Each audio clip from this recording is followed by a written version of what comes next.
152 বছর পূর্বে তিনি আবির্ভূত হয়েছিলেন জগন্নাথ ধাম পুরীতে।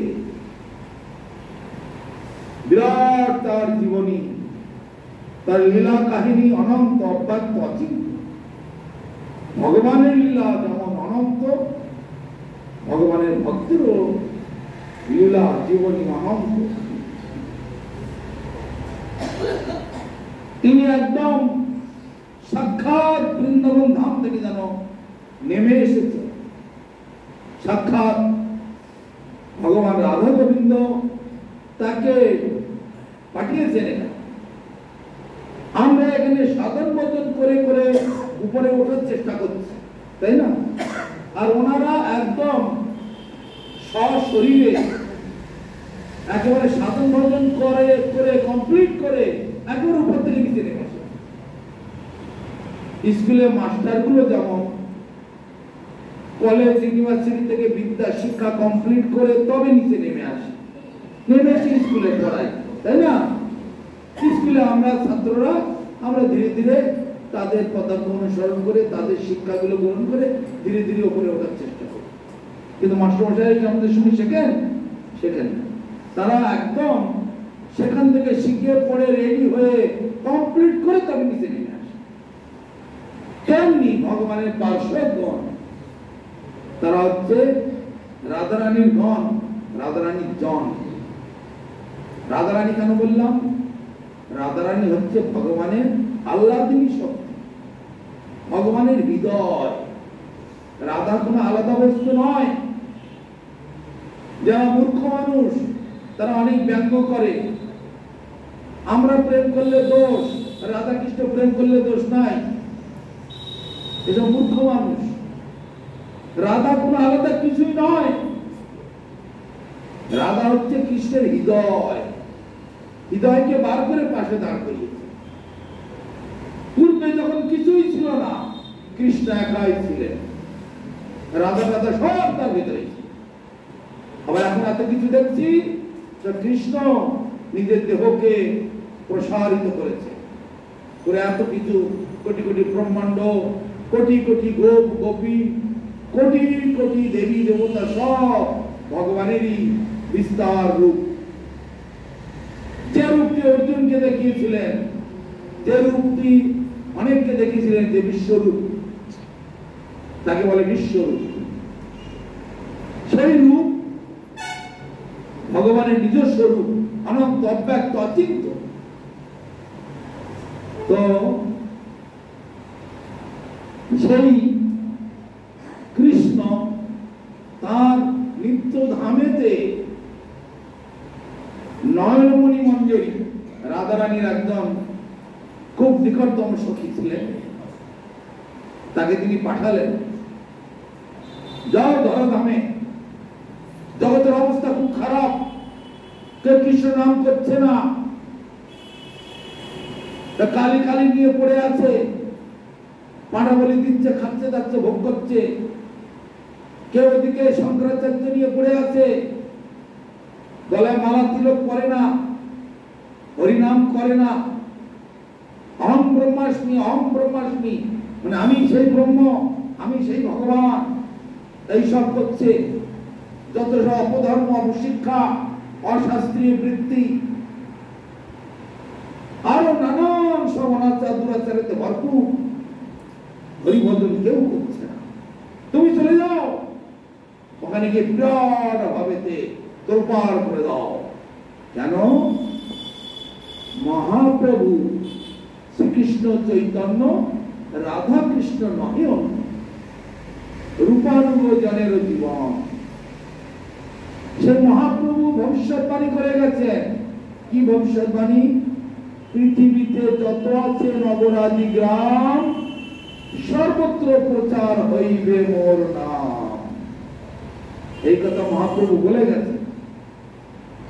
তার সেই ভবিষ্যৎবাণী, সেটা কার্যকরী করবার জন্য আমাদের দরকার।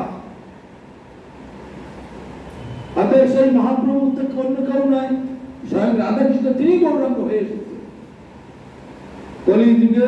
কলিযুগের দুর্দশা দেখি নন্দসুত হরি জগতে ফিরেন গুরু রূপ ধরে। তিনি গুরু রূপ ধরে এসেছেন, আমাদের মতো মানুষ সেজে এসেছে, আমাদের মতো সাধারণ ঘর সংসার করছেন, আমাদের মতো হরিনাম করছেন, নৃত্য কীর্তন করছেন, আমাদের মতো সাধারণ মানুষ সেজে তিনি ঘুরে বেড়াচ্ছেন। কেন? ভগবানকে মানুষ সেজে আসার কি দরকার? ভগবান বলছেন কৃষ্ণের যত খেলা সর্বোত্তম নরলীলা, নরবপু তাহার স্বরূপ, গোপবেশ বেণুকর নবকিশোর নটবর, নরলীলার হয়। ভগবানের যত খেলা আছে মানুষ সেজে, ব্রজ বালক সেজে, নটবর বেশ সেজে খেলা করতে সব থেকে বেশি ভালো লাগে। তাই তিনি গৌরাঙ্গ হয়ে এসেছেন, মানুষের মধ্যে এসেছেন, মানুষের মতো হয়ে এসেছেন। যাকে যাকে তিনি দেখা দিয়েছেন, ধরা দিয়েছেন, যেমন রামানন্দ রায় এবং তার নিকটতম পার্শ্বদগণ, তারা সাধককে তাকে দেখেছেন। সার্বভৌম ভট্টাচার্য, দ্বৈতিক বিপ্র, নিত্যানন্দ প্রভু, অদ্বৈত আচার্য, এরা সবাই দেখেছেন। নিকটতম জনেরা সবাই দেখেছেন এ মানুষ নন, স্বয়ং বৃন্দাবনের ধাম থেকে রাধা গোবিন্দ নিয়ে নিজেই নেমে এসেছে। অন্তরে কৃষ্ণ ভক্তি আর বাহিরে রাধারানীর অঙ্গ কান্তি। রাধারানীর গায়ের রং যেমন ছিল, বাইরে সেই জন্য সেই জন্য গৌর, গৌর মানে গোরা, সুবর্ণ বরণ, তপ্ত কাঞ্চন গৌরাঙ্গী রাধে বৃন্দাবনেশ্বরী বিশ্বভানুসুতে দেবী পূর্ণমামি। রাধারানীর গায়ের রং কেমন ছিল? তপ্ত কাঞ্চন।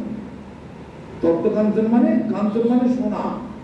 সোনাটাকে আগুনে গরম করলে যেমন রং হয়, এমনি সোনা পেতলের মতো দেখতে, আর আগুনে পোড়ালে সে এক জ্যোতি বেরিয়ে আসে, বিরাট জ্যোতি। রাধারানীর গায়ের রংটি ছিল সেইরকম। রাধারানীর অঙ্গ কান্তি সেইটা গায়ে যেন চাদর গায়ে দেওয়ার মতো করে গায়ে করে নিয়েছে। আর ভেতরে ঠিক রাধারানীর মতো কৃষ্ণ ভক্ত।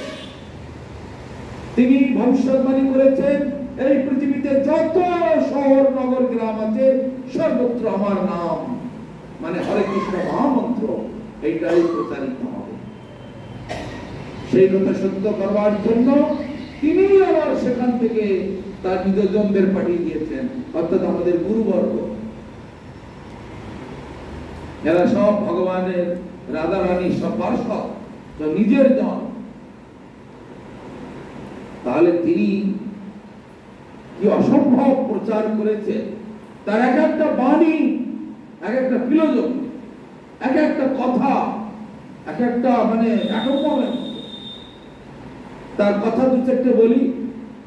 তার উপদেশ, একমাত্র হরিভজনকারী ব্যতীত জগতের সমস্ত জীব নির্দোষ এবং আত্মঘাতী। একমাত্র যারা হরিভজন করছে তারাই ছাড়া এই কোটি কোটি যত জীব দেখছে, ওই কুম্ভ মেলায় 50 কোটি 100 কোটি লোক আসছে, একজন হরিভজন করছে না।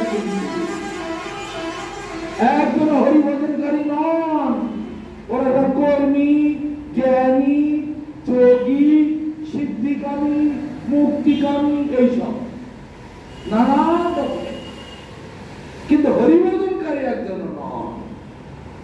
প্রভুপাদ সেখানে বলছে একমাত্র হরিভজনকারী ব্যতীত জগতের সমস্ত জীব নির্বোধ মানে বোকা, মূর্খ এবং আত্মঘাতী, আত্মহত্যা করছে। আত্মহত্যা আবার দুই রকম, একটা হচ্ছে সজ্ঞানে আত্মহত্যা আর একটা অজ্ঞানে আত্মহত্যা।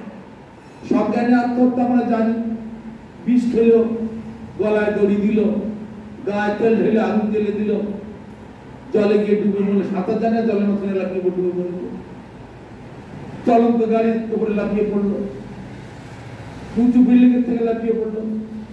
এটা হচ্ছে সজ্ঞানে আত্মহত্যা। আর অজ্ঞানে আত্মহত্যা কারা করছে?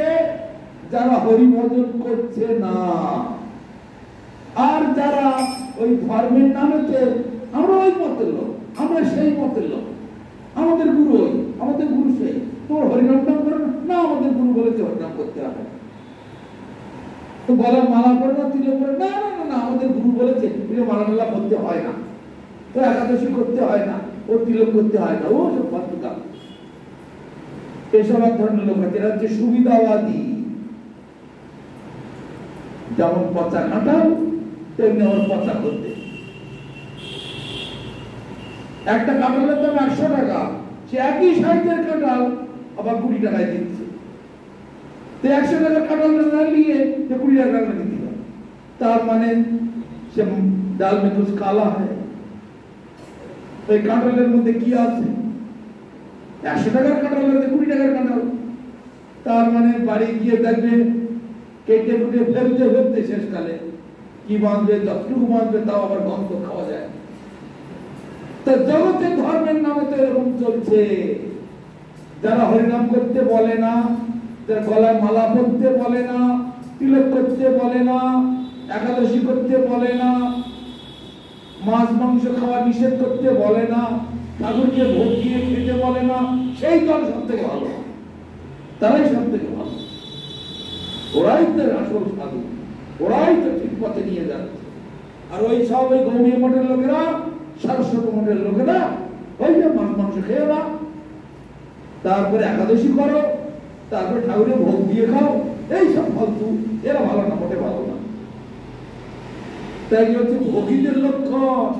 এরা সব আত্মহত্যা করছে, 1 পয়সা তাদের লাভ করতে পারছে না।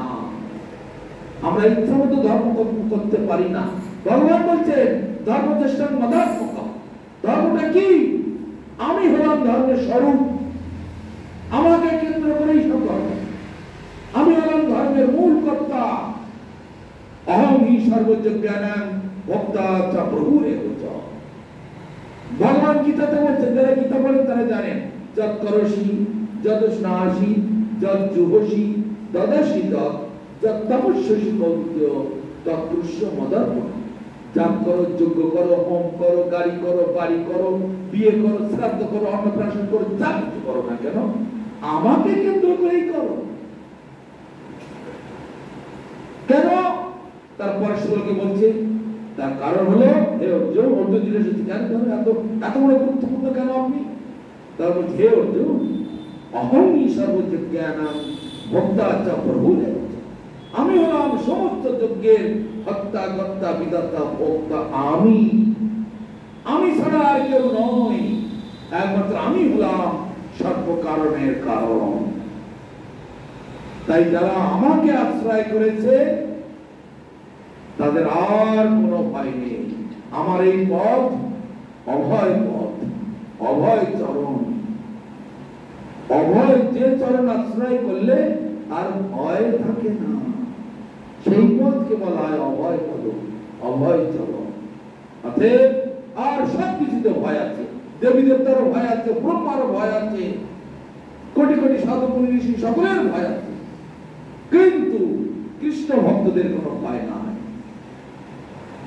জলে স্থলে অন্তরকে আগুনের মধ্যে যেখানে আপনারা প্রহ্লাদ মহারাজের কাহিনী শুনেছেন, আপনারা হরিদাস ঠাকুরের কাহিনী শুনেছেন, কোথাও তাদের ভয় নাই। রাখে হরি মারে কে? তো মারে হরি রাখে কে? তাতে হরির চরণ যারা আশ্রয় করতে পেরেছে তাদের আর কোনো ভয় নেই। এই ভক্তি সিদ্ধান্ত সরস্বতী ঠাকুর এরকম অনেক উপদেশ, একটা দুটো নয়, অনেক অনেক উপদেশ করেছে। বলতে গেলে কয়েক মাস লেগে যাবে। গুরু মহারাজের কাছে শুনেছি অজস্র কথা, তাই 100 ভাগের 1 ভাগও যদি বলি তবে সকাল হয়ে যাবে বলতে বলতে। এরকম প্রভুপাদের গুণাবলী। তো এক্ষুনি যেটা বললাম, যৎকরসি যৎ স্নাসি যৎ জোষি তদাসি যৎ তপস্যসি কৌন্তেয় তৎপুরুষ্য মদর্পণ। যাগ করো, যজ্ঞ করো, হোম করো, গাড়ি করো, বাড়ি করো, বিয়ে করো, শ্রাদ্ধ করো, অন্নপ্রাশন করো, বিয়ে করো, মন্দির প্রতিষ্ঠা, ঘর প্রতিষ্ঠা, যা করো আমাকে কেন্দ্র করে করো। আজকে আমি এখন আসছি রামচন্দ্রপুর থেকে। সেখানে দুটো কাজ, একজনের বাড়িতে মা মরেছে, আর একজনের বাড়িতে বাবা মরেছে। এখন ভাইরা আবার দলাদলি করছে আর বলছে না, জগতের ব্রাহ্মণ দিয়ে জগতের নিয়মে আমরা কাজ করব।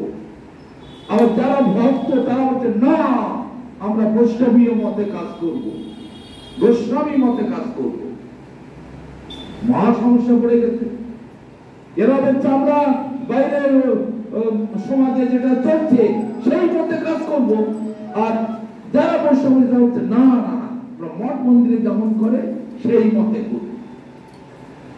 এখন সমস্যা, বাধ্য হয়ে কি করলেন, ওই দুটো ভাগ হয়ে গেল।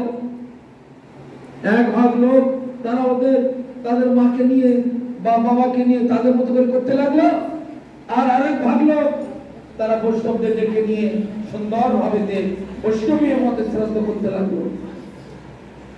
কেননা বৈষ্ণবীয় মতে তারা কোনো সময় জাগতিক মতটাকে মেনে নেবে না। জাগতের এইগুলো অশাস্ত্রীয়, অসিদ্ধান্ত, অনিয়ম, এইগুলো আমাদের কখনো ছিল না। তাই আমরা বিয়ে করি আর শ্রাদ্ধ করি আর যে কোনো শুভ কার্য করি না কেন, গলায় মালা থাকতে হবে, তিলক থাকতে হবে, এবং ভগবানকে ভোগ নিবেদন করে ভগবানকে কেন্দ্রে বসিয়ে ভগবানের বাড়ি করে, যে বাড়ি ঘর এসব ভগবানের, আমার বাড়ি করলে হবে না, সবই ভগবানের বাড়ি। যা আমি আয় করি, চাকরি করি আর ব্যবসা করি আর চাষ করি আর যাই করি, যা আয় করি ভগবানের সেবার জন্য, উনি বাড়ির মালিক, আমরা হলাম চাকর বাকর। সেই বিচার নিয়ে আমাদের থাকবে, আমি মালিক, আমি কষ্ট করে করেছি, আমি ছেলেপুলে মানুষ করেছি, এইগুলো দুর্বুদ্ধি। এরকম দুর্বুদ্ধির দ্বারা আত্মকল্যাণ হয় না। অনন্ত কোটি ব্রহ্মাণ্ডের মালিক হচ্ছেন ভগবান। ভগবান ছাড়া কোন কিছুর অস্তিত্ব নাই। তব ভয়ে বায়ু বয়, চন্দ্র সূর্য সমুদয়, তব মতে সংসার পালন। সূর্য নিয়মিত উদয় হচ্ছে, অস্ত যাচ্ছে, ওই ভগবানের আদেশে। ব্রহ্মসংহিতায় বলছে, জ্যেষ্ঠ করে এসে সবিতা সকল গ্রহাণ রাজা সমস্ত সুরমূর্তির অশেষ হতে যাওয়া, যশব্দয়া ভ্রমতি সম্ভৃত কাল চক্র গোবিন্দবাদী পুরুষোত্তমং ভজামি। যার আদেশে, যার নির্দেশে সূর্য উদয় অস্ত হচ্ছে, এবং সেই সূর্য ভগবানের চক্ষু স্বরূপ, এত বড় তেজস্বী সেই ভগবান, সেই সূর্য এই পৃথিবীর থেকে কোটি কোটি গুণ বড়। সেই সূর্য সে ভগবানের আদেশ ছাড়া এক সেকেন্ড আগে নিচে হতে পারে না। পবনদেব ভগবানের আদেশে বাতাস বয়ে যাচ্ছে, ইন্দ্রদেব ভগবানের আদেশে যথারীতি বৃষ্টি ঝড় তুফান সব দিয়ে যাচ্ছে। সমস্ত দেবী দেবতা সব ভগবানের আদেশে। তাই বলছে কৃষ্ণ ভক্তি আছে যার, সমস্ত দেবী দেবতা বন্ধুতা। সাপের ভয়েতে লোকে এখানে মনসা পুজো করে, আর শীতকালটা গেলে পক্স হবে, পক্সের ভয়েতে আবার শীতলা মায়ের পুজো করে। পক্সের ভয়েতে শীতলা মায়ের পুজো, আবার এদিকে সাপের ভয়েতে মনসা পুজো। আবার কি জলে ছেলেটা মাছ ধরতে যায়, একটু মনসা ওই গঙ্গা পুজো না করলে যদি কোনো ক্ষতি টতি হয়, ছেলেটা মাছ ধরতে যায় গঙ্গায়, তার জন্য আবার গঙ্গা পুজো করতে হবে। তারপরে আবার কখনো মঙ্গল কখনো অমঙ্গল হয়, তা যাতে অমঙ্গল না আসে সেদিন আবার কোথায় বড় ঠাকুর আছে, মেজো ঠাকুর সেজো ঠাকুর, সেটা পুজো পুজো করতে হবে। এই সব মানুষের পাগলামো। যারা চেনে না, আসল গোড়া জানে না, বিশাল গাছ, অনেক ডালপালা, অনেক পাতা, কিন্তু গোড়া কটা থাকে? একটা গাছের গোড়া কটা থাকে? একটা গোড়া থাকে। গোড়া তো একটা, ডাল অনেক বেরোচ্ছে, বড় বড় ডাল বেরোলো, সেখান থেকে আরো ছোট ডাল, সেখান থেকে আরো ছোট ডাল, সেখান থেকে আরো ছোট ডাল, আরো ছোট ডাল, আর তারপরে পাতা, কোটি কোটি পাতা। কিন্তু গোড়া তো একটা। গোড়াটা যদি ঠিক মতো ধরা যায়, ওই ডালে, পাতায়, শাখায়, ফলে, ফুলে কোথাও জল দিতে হয়। ফুলেতে শিখছিলে জল, শাখা পল্লবের হয় বল, শিরে বাড়ি নহে প্রয়োজন। তাই প্রহ্লাদ মহারাজ বলেছেন, যথা তরল মূল্য নিষেধ জনে নৃপন্থী তথে স্কন্ধ ভুজ প্রশাখা প্রাণোপহারচ্চ যথেন্দ্রিয়ানাম তথৈব সর্বারম্ভ হচ্ছুতে যা। তার মানে মূলেতে শিখছিলে জল, শাখা পল্লবের হয় বল, শিরে বাড়ি নহে প্রয়োজন। তাহলে আমাদের মাথায় জল ঢালার দরকার নেই, গোড়াটা ঠিকঠাক জল দিলেই। তো গোড়া হচ্ছে কৃষ্ণ। এই কৃষ্ণকে ভজন করার জন্য সত্য যুগে ধ্যান, ত্রেতা যুগে যাগযজ্ঞ, তারপরে অর্চন, আর কলিযুগে সংকীর্তন, এই হরিনাম সংকীর্তন। সংকীর্তন যজ্ঞে কল কৃষ্ণে আরাধন, সেই সে সুমেধা পায় কৃষ্ণের চরণ। সুমেধা, মেধা মানে বুদ্ধি। বুদ্ধি সকলের আছে, কিন্তু সকলের বুদ্ধি সমান নয়। কেউ বুদ্ধি দিয়ে মনসা পুজো করছে, কেউ বুদ্ধি দিয়ে কৃষ্ণ পুজো করছে, কেউ বুদ্ধি দিয়ে ওই বড় ঠাকুরের পুজো করছে, কেউ বুদ্ধি দিয়ে আবার কি ভবনে যাচ্ছে। এখানে কি আবার হয়েছে ভবন, পিটার পিটার এসব কি হয়েছে না? এইরকম সব হচ্ছে। সুমেধা, সুযুক্ত মেধা, যাদের মেধা মানে বুদ্ধি খুব সুন্দর, খুব সূক্ষ্ম, তারা যাবে রাধা গোবিন্দের চরণে। আর যাদের বুদ্ধি ভ্রষ্ট হয়ে গেছে, যাদের বুদ্ধির বিপর্যয় ঘটেছে, ভাগ্যের বিপর্যয় ঘটেছে, কপাল পুড়েছে, তারা গোড়া বাদ দিয়ে এখানে সেখানে ওখানে ঘুরে ঘুরে বেড়াবে, জানে না তার গতি কোথায়। যে যাই করুক, অন্তিম গন্তব্যস্থল কোথায়, এই বুদ্ধিটা আগে আমাদের ঠিক করতে হবে। যদি অন্তিম গন্তব্যস্থল আমরা ঠিকঠাক না জানতে পারি, তাহলে আমাদের সব বেকার হয়ে যাবে। দিল্লি যাবেন, যে কোনো একটা গাড়িতে বসে কি দিল্লি যায়? চেন্নাই মেলে বসে পড়লাম, দিল্লি যাবে? কামরূপ এক্সপ্রেসে বসে পড়লাম, দিল্লি যাবে? মুম্বাই মেলে বসে পড়লাম, দিল্লি যাবে? দিল্লি যেতে গেলে দিল্লির গাড়িতে বসতে হবে। তদ্রূপ মাথায় মানুষের বুদ্ধি আছে, সব আছে, কাজ কাজে লাগাতে হবে। যেখানে সুবিধা পেলাম, আমাকে এত দেবে, তত দেবে, অত দেবে, তাহলে আমি ভবনে যাই, আমি অনুকূল ঠাকুরের দলে যাই, তাহলে এই সুবিধা সেই সুবিধা। আমি রামকৃষ্ণ মঠের লোকের দলে যাই, আমার এই সুবিধা সেই সুবিধা। তো এইসব করলে হবে না, ওসব ভোগীদের কাজ। ওরা ভোগটাই ভালো বোঝে, নিজের কল্যাণ কিছুই বোঝে না। এই যে শ্রাদ্ধ ক্রিয়াগুলো করছে, আমি দেখলাম, যৌনদ্রব্যের ভুক্তাং পিতৃনাং শ্রাদ্ধ কর্মণি অষ্টান্তি পিতরস্তস্য ভীমপুত্রং সততং বীজঃ। শিব বলছেন কৈলাসে বসে, হে ব্রাহ্মণের দল, তোমরা পুরোহিত নাম নিয়েছো। পুরোহিত মানে কি? পুর, পুর মানে লোকালয়, কলোনি, গ্রাম। পুরবাসীগণের যারা হিত করেন তারা হচ্ছে পুরোহিত। তোমরা পুরোহিত হয়েছো, হ্যাঁ? এই লোকগুলোকে কি করছো? এই লোকগুলোকে ভূত প্রেত লোকে পাঠাচ্ছ, মলমূত্র খাওয়াচ্ছ। ভূত প্রেত লোকে গেলে কি হয়? ভূত প্রেতের খাদ্য কি? মলমূত্র। ভূত প্রেতের খাদ্য কি? কফ, থুতু, ভাগাড়ের পচা গলা, বিষ্ঠা, মূত্র, পুজ, হাড়ের রস, একজন নর্দমার ভিতরে যেসব নোংরা, ওই সবই হচ্ছে ভূত প্রেতের খাদ্য। তা সারা জীবন ধরে যে সকল মাতা পিতা তোমাদের লালন পালন করলো, নিজে না খেয়ে তোমাদের খাওয়ালো, তাদের কি দুর্গতি হচ্ছে? তাদেরকে শেষকালে বেদ লোকে পাঠিয়ে দিলে, এইটা কোন বুদ্ধিমানের কাজ?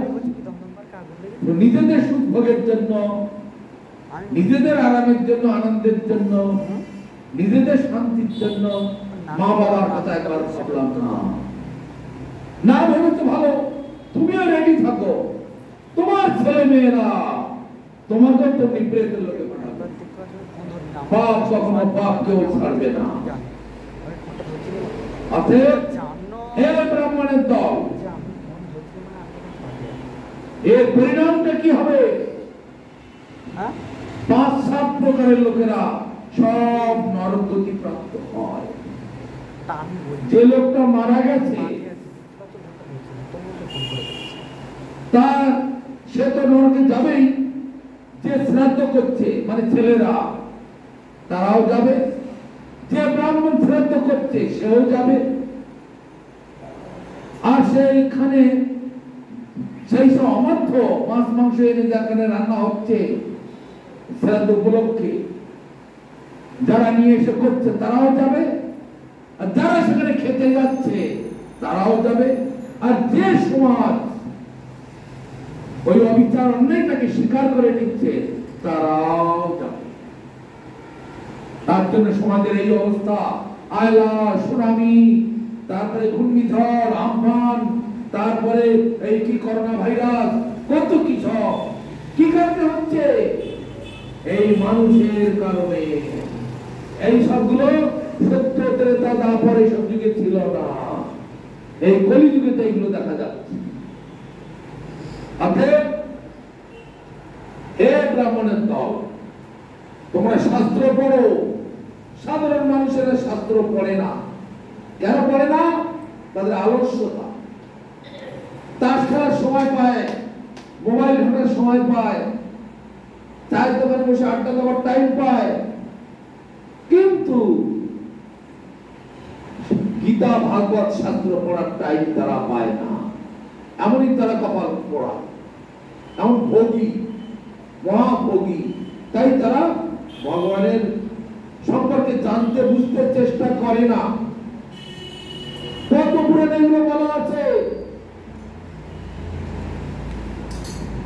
ন ধারয়ন্তে মালা যত্র শিকাষ্ট সকলম নরকান্না নিবর্তন্তে দগ্ধা প্রপাগ্নিনা হরে। যার কপালে তিলক নাই, তিলক ভাষা, তিনি ঠাকুরকে ভোট দিয়ে প্রসাদ পায় না, তিনি অমৃত খেল, তার কোনো কল্যাণ হয় না। তাহলে প্রয়াত আত্মা, মা বাবা যাই হোক কি দাদু দিদা যাই হোক, ঠাকুরকে ভোগ দিয়ে মহাপ্রসাদ সেখানে দান করে দিতে হবে। শ্রদ্ধাপূর্বক ভগবানকে সেবা করতে হবে, করে সেই যে প্রসাদ সেটা শ্রদ্ধাপূর্বক প্রয়াত আত্মাকে অর্পণ করতে হবে। এইটা হলো নিয়ম। সেটা না করে নিজের রুচি মতো, নিজের ইচ্ছা মতো, না না না, আমাদের একটা বংশের একটা মর্যাদা আছে, আমাদের বংশ অনেকদিন থেকে চলে আসছে, আমার বাপ দাদারা করেছে, আমাকে সেটাই করতে হবে। এই আমাদের পুরো পুরোহিত ব্রাহ্মণেরা এই করছে, এটা করতে হবে, এইসব নিয়ে তারা করে আছে।